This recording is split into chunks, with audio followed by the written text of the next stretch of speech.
Hello everybody, my name is Joe Guy and welcome back to Dragon Age Inquisition. Hey look, Cassandra's still here.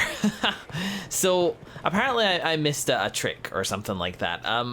Cassandra will remain apparently until the Inquisition has done its business. Her commitment to the cause or the literal timescale of what's going on with the Divines apparently does not need to drag her away just this second, which is good. It means we can see out this thing together. But it does mean, I think, that in maybe post-game or I really don't know what's going to happen. She might go at that point. All we know is that she will be leaving our cause eventually, but it does maybe mean that we get to wrap up this story together, which is nice. I like the sound of that. Somebody in the comments mentioned that had been explained to me, and I really don't remember exactly when. I remember them kind of nailing it down quite firmly that this person would need to leave the Inquisition, so if that's the case, shame on you, Dragon Age. That wasn't clear, but I'm okay with this development. Detracts from some of the drama I was feeling, sure, and apologies for hyping up something which isn't going to actually be in effect for a little while, but I think in terms of in-character stuff for Markus, it actually makes a lot of sense, because there would be, you know, sad. I just thought it was something. Hang on. Do I want to do this now, or I think I'll just keep an eye on it. I just clipped my microphone by maybe talking a little bit loudly. I'll compress that obviously, so it shouldn't matter. I don't know why that fucking spiked into the red for a second. Still working at audio settings actually, which is always the most fun part of Let's Playing. So we dance to the Dowager. We the Council Heralds declare the Yellow bases the holdings of the Inquisition. Excellent. All revenues and oaths from these lands should be tendered thus as to a titled lord until such time as the Inquisition is dissolved or the holdings lawfully granted elsewhere. I really don't know what I'm going to do about dissolving the Inquisition. I don't really want to. It feels like it's doing a lot of good in the world and like will leave a power vacuum, which is just going to create a whole ton of disruption. So maybe the Inquisition will get dissolved eventually, but it needs to slowly relinquish that power. Supplies, food and clothing being divided. Excellent, cool.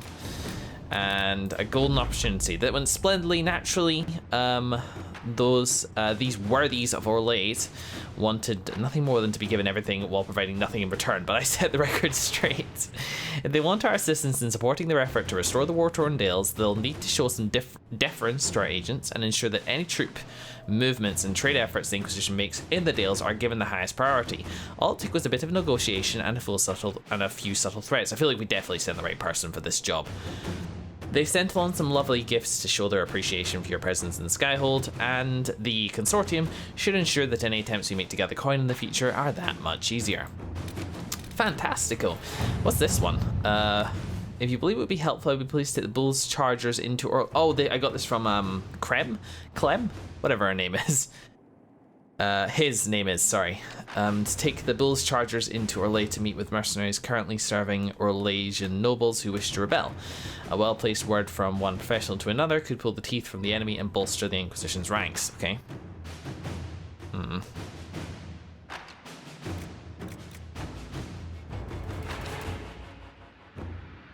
Interesting, okay. Yeah, so Krem is going in anyway. So it's kill or not kill. Yeah, it looks like they want to approach a negotiation, so we should just hit them in negotiation on both sides, because that could escalate it. Inquisitor? I mean, I think Liliana's way would still work, but when you can avoid killing somebody, why not? Negotiate a deal for weapon plans. I recently became aware of a talented and inventive young blacksmith from the Anderfels. Once we were introduced to my extensive connections, I negotiated a deal to obtain his weapon plans for the Inquisition. Unfortunately, I've just now been outbid by a nobleman from Valdorma who maintains a private army. I would hate to lose these designs. Okay. Again, I like Josephine's way on this. Good to see Sir Morris, because I think he wasn't very confident when he first started out. What did we want Liliana for again? Oh yeah. Sethius of... yeah. Okay, cool. Sell information, blackmail them.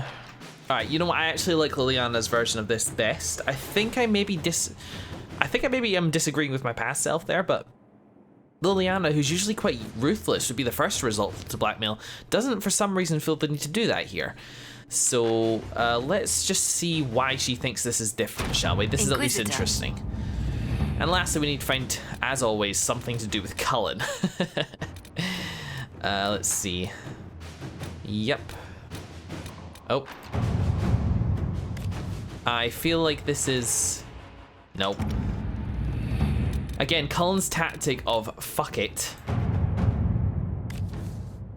annoys me.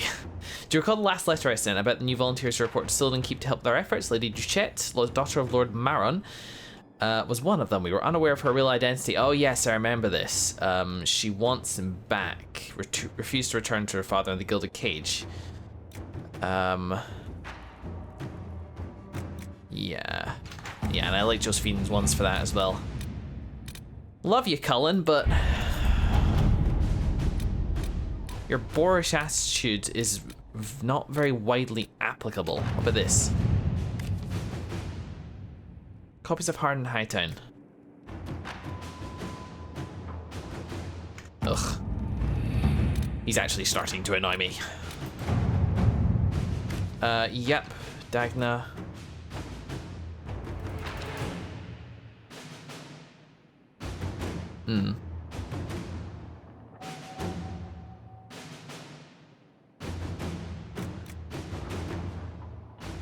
Right. Thanks, Cullen. A songstress comes with lies and thoughtless jibes and insults her name. I hated her in school. She put my hair. This one's old. That one's really freaking old. I guess for like a no-nonsense Inquisitor who was, yeah, I really just need to start sending Cullen on like resource gathering. And maybe like his I don't want to deal with this, like that's deliberate in terms of game design and balance. Because he really is like, I just don't want to deal with this. And yeah, if you're a no-nonsense Inquisitor who doesn't have time and wants to make a stand against the stuff that he doesn't view as matters, then yeah, you can do that and like the focus in on the target. You might have a kindred spirit with Cullen because of that. However, Markus's whole thing and my whole thing is like, is feeling that too much matters, like everything matters, and it's very difficult to just let something go because the consequences are just bad.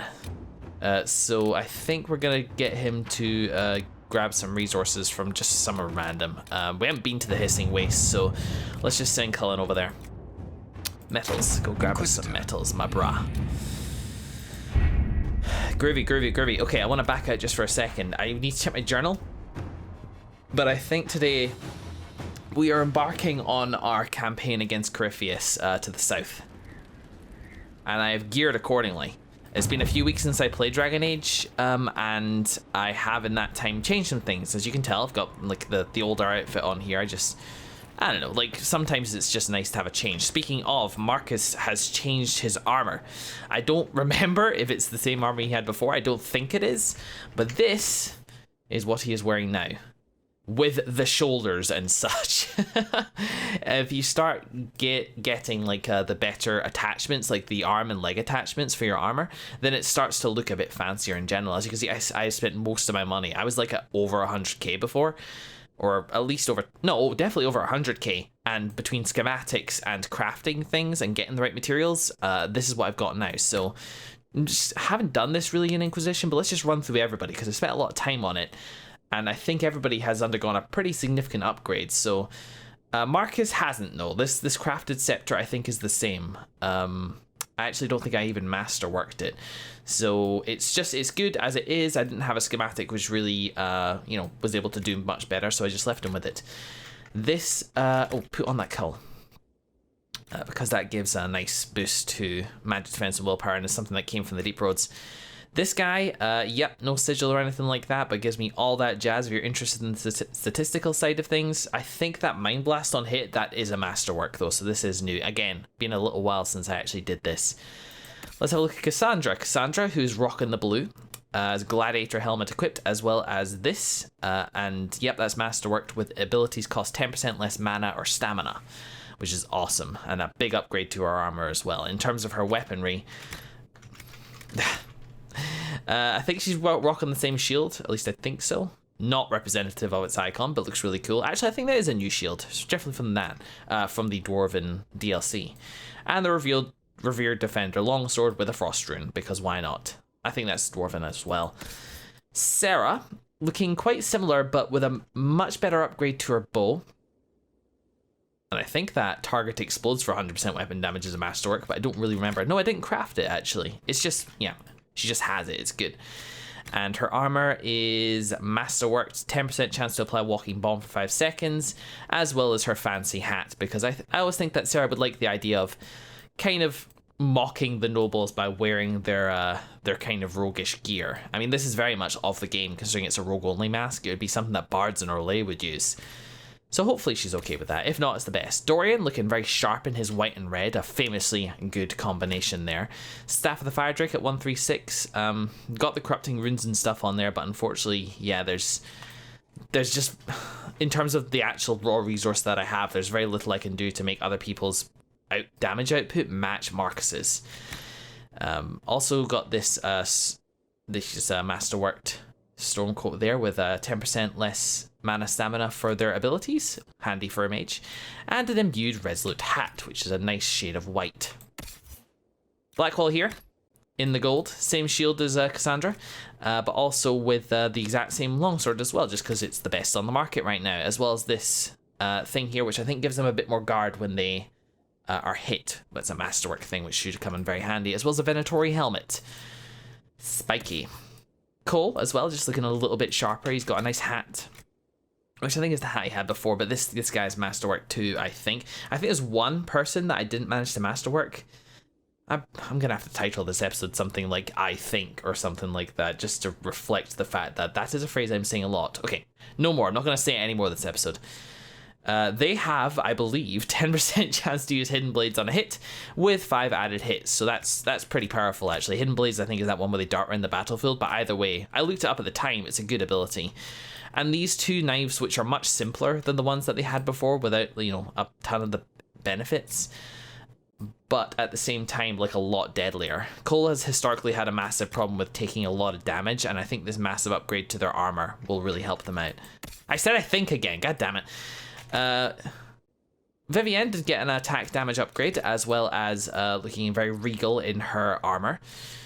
Imbued Battle Mage coat, Mask of the Grand Duchess, lovely, lovely, lovely. Solus as well, white and blue. Everybody's wearing a bit of white these days to reflect the fact that these are their endgame gear, sort of. Again, less damage, unfortunately, but still a decent weapon regardless. And a bit of masterwork, 10% damage bonus if not being hit for 5 seconds, so, Solus has historically not attracted a huge amount of threat. I hope this will kind of work into that a little. Got Varric here, who unfortunately looks the least sharp out of everybody, simply because the best armor that he has, that we can get him, looks shit. It's like he's got a dinner plate behind there or something like that. But then again, Varric's never been one for flashy. He's got like a nice leather coat. I'm not a big fan of his color combination, but I couldn't. This is the best that I could do. I think I had to lean into the sort of messy simplicity of his armor, but I think his hat looks cooler than it has before, which is nice. And he's got Bianca as well, which is unfortunately really underpowered. Like, I've still got the aiming module and the sturdy Bianca grip and Bianca arms, but he's really got low damage output. I'm not sure about taking him along on the last missions. We'll see how it goes. And Iron Bull looking resplendent as always. I think this armor that he's wearing now is new, but the helmet he's been wearing for a long, long time now. It is strong enduring breastplate with heal 15% of damage taken over 10 seconds, kind of leans into his big damage dealing nature, as well as his revered defender Maul, big hammer, lovely, lovely. And that is my dudes. That is my endgame dudes, or at least the plot is implying it's the last. I don't know if it's going to be the last. If it is, on one hand it feels abrupt, and on the other hand, yeah, like it's about time, because I don't know, my ride through this campaign has been very rocky, I think. So the Inquisition's effort to have weakened CORYPHEUS' attempt to start and rest the Thetis. Now is the ideal time to strike. Consult the advisors to plan the next move. We just have kind of this busy work stuff to deal with in terms of the inner circle, and they haven't had like quest results, like personalized quest results. I could go do Varric's thing, I guess, but I don't really want to. Yeah, Crestwood, Emerald Grazes, Alta Plains. Do I have a... Yeah, okay, well, I can't be arsed with that either, honestly. And that's about it. So yeah, we are clear. Let's go in and start planning our attack, shall we? Exciting, exciting, exciting. Yeah. God, it's foggy outside today. Just looked out my window as I was kind of just thinking things over. It's very, very foggy, very rainy. But I like being trapped inside on days like that, so it's okay. Hey, everybody. Alrighty. So down here, what Pride had wrought. Oh, wow. It costs 40 power to go do this. I've only got 55.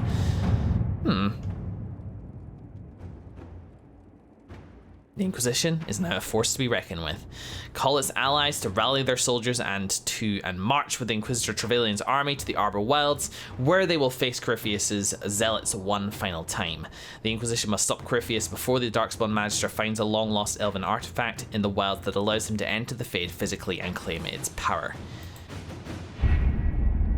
With an Illuvion, CORYPHEUS could cross into the Fade in the flesh. Indeed. The Inquisitor can attest that these artifacts still work if one knows how to use them.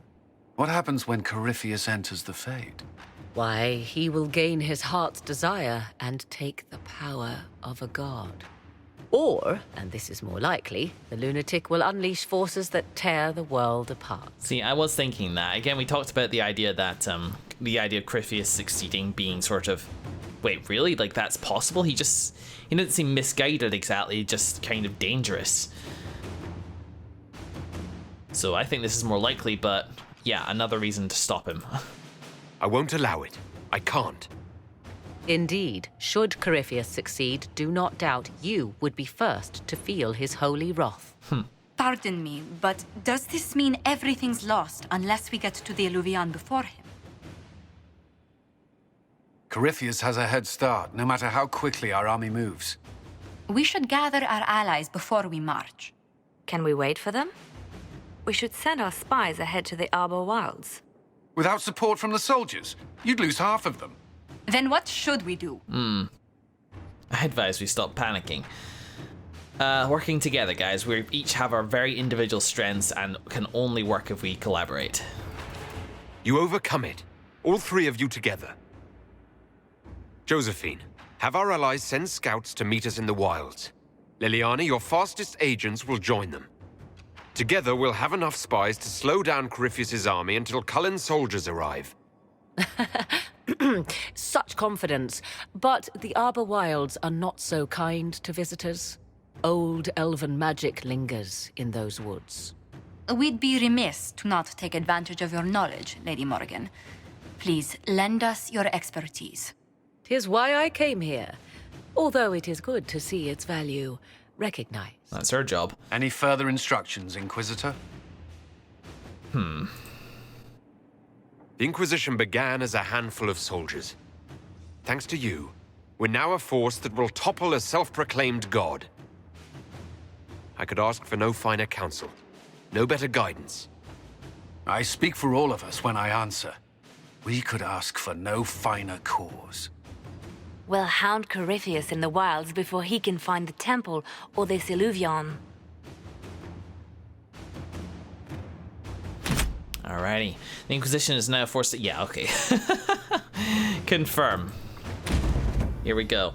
And couldn't have put it better myself, Marcus. In fact, I very nearly did before I just decided to let you do the talking. Who we taking? Duh. We want, I think... Elven Wilds, let's grab us Solus. And... Oh.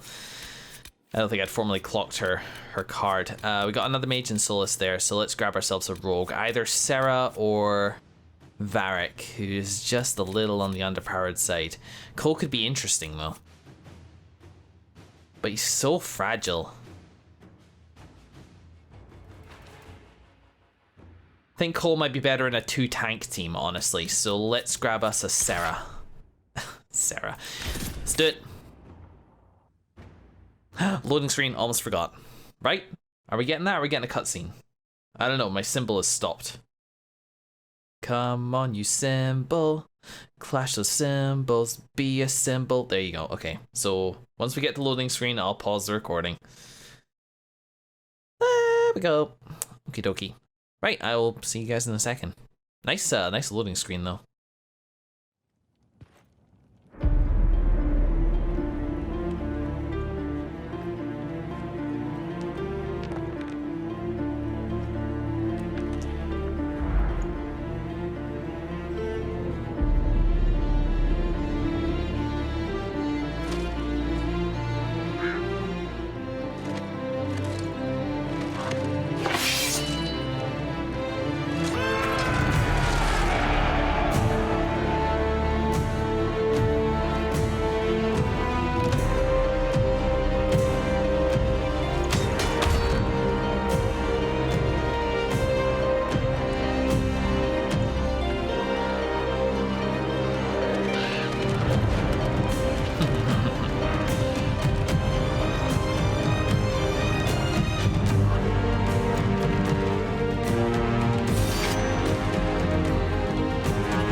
I love it. Arbor Wilds, here we are. Get that poppin', here we go. Inquisitor, Yes. How goes the battle, Captain? the Red Templars fall beneath our blades, your worship. Commander Cullen says they're nearly finished. Our scouts saw CORYPHEUS traveling towards an elven ruin to the north. We can clear you a path through his armies. Yeah. I mean, So all you have to do is fend off CORYPHEUS's worst zealots until I've returned. We shall not flinch, your worship, not a one of us. Andraste guide you, Inquisitor.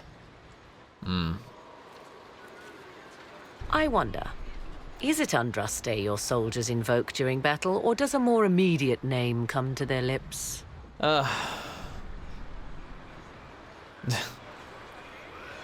They show me respect, Morrigan.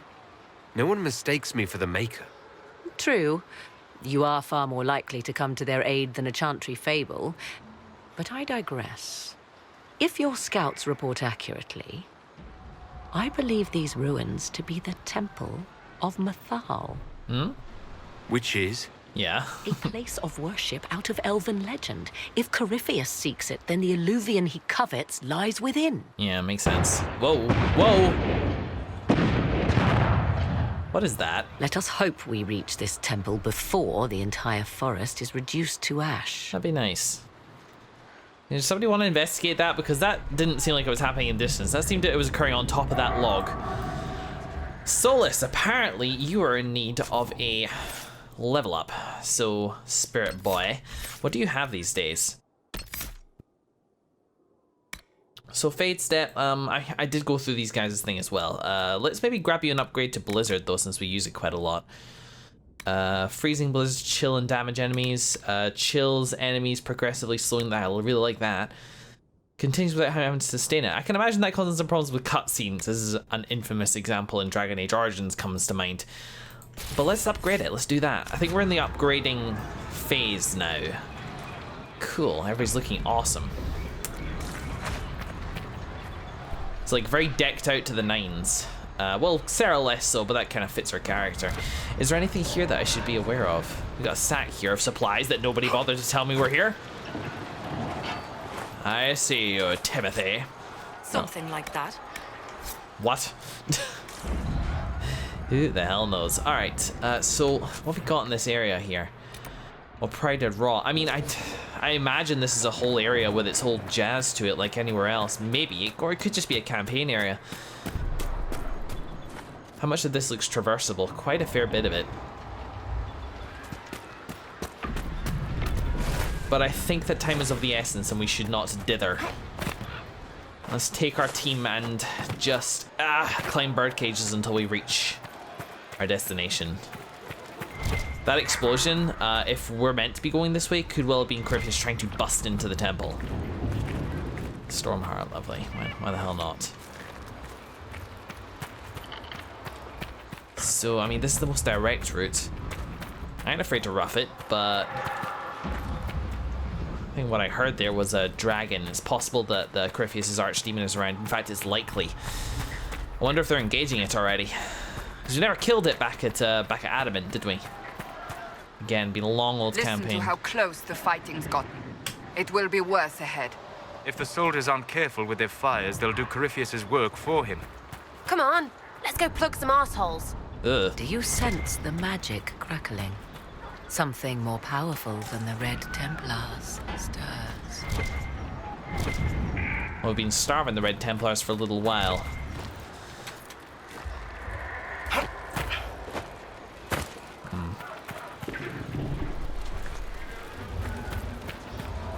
These shrooms. Well, this has been a slightly shorter episode, but I think now is a good time to wrap up. So in the next episode, we're going to press forward and actually see the action begin. See our final campaign commence. Thank you very much for watching, everybody. See you then.